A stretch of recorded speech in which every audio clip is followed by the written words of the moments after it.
So that will be a question that's raised, but we really have to be careful, because we may all be saying in a few minutes or a few hours' time, well, actually it was a gas explosion, and all this political speculation may not be relevant to what has happened. Yes, I mean, I'm just reading as you talk to us, Bridget, and please stay with us for the moment, that the epicentre of the explosion, at least on some of the news wires, seemed to be between the Prime Minister's office and the Oil and Energy Ministry, which were both badly damaged. And I know you've been watching these pictures with us, Bridget, but the scale of the blast does seem to be very large, doesn't it?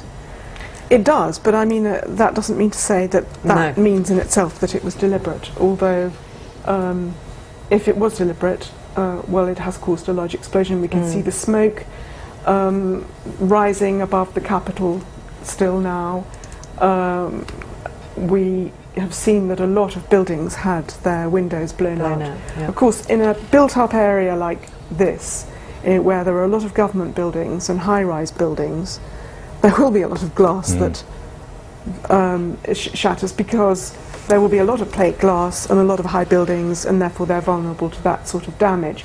But if you look there on the street, it clearly is a scene of some devastation, although still people on the streets.